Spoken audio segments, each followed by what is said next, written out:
Preparation start ചെയ്തത് internship കഴിഞ്ഞിട്ടാണ് പ്രോപ്പറായിട്ട്. അപ്പം അതായത് ജൂലൈ എൻഡിലാണ് സ്റ്റാർട്ട് ചെയ്യുന്നത്. ഇവിടെ കാലിക്കറ്റ് ബാട്ടിയയിൽ face to face class join ചെയ്തു.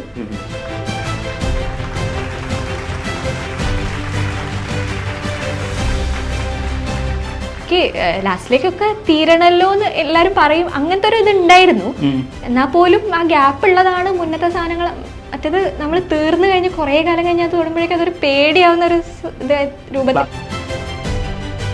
അവിടെ MBBS പഠിച്ചപ്പോഴാണ് നമ്മളും കൂടെ MBBS പഠിച്ചു. അവിടെ ഇപ്പൊ MD പഠിക്കുമ്പോൾ ഇനി അവരുടെ കൂടെ MD പഠിക്കുക എന്നുള്ള സാധാരണ പേരൻസ് അങ്ങനെയാണല്ലോ.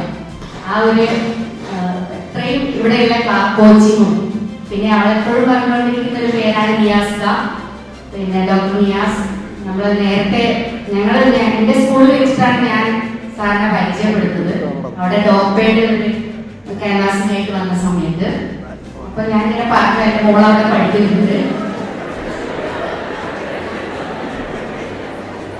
ഇത്രയും ജനകീയനായ ഒരു ഡോക്ടറാണ്. നമ്മുടെ സാധാരണ ഗവൺമെന്റ് സ്കൂളിൽ വന്നിട്ട് പോലും സാധാരണ ഹൈ കോൺവെന്റ് സ്കൂളിലൊക്കെയാണ് ഇങ്ങനെ വലിയ കോച്ചിങ് സെന്ററുകളൊക്കെ പോവാറ്. പക്ഷെ സാർ നമ്മളെ സ്കൂളിൽ വരികയും അപ്പോഴാണ് ഞാൻ അറിയുന്നത്. സംസാരിച്ചപ്പോൾ സാറിന് അറിയാൻ പറഞ്ഞു. അങ്ങനെയാണ് സാറുമായിട്ട് കോണ്ടാക്ട് ഉണ്ടായത്. പിന്നെ ഇവിടുന്ന് കിട്ടിയ കോച്ചിങ്, അതുപോലെ സാറിന്റെ മെന്ററിങ്, അതൊക്കെ വളരെ എഫക്റ്റീവ് ആയിട്ടുണ്ട്. നല്ല ഹാർഡ് വർക്ക് അവർ ചെയ്തിട്ടുണ്ട്. അവരുടെ ഹാർഡ് വർക്കാണ് 100%. അത് പറയാതെ വയ്യ.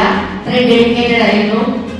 പിന്നെ ഇന്നിപ്പോ വിളിച്ചിരുന്നു. ഞാൻ പറഞ്ഞു നിയാസിക്കാണ് സംസാരിക്കുന്നുണ്ട്.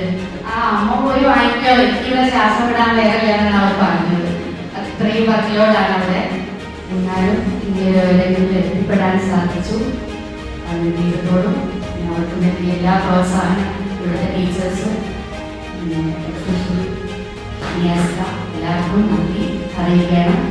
എല്ലാവരും നല്ല കോളേജിൽ എല്ലാവർക്കും നല്ല കോളേജുകളിൽ എത്തിപ്പെടാൻ സാധിക്കട്ടെ.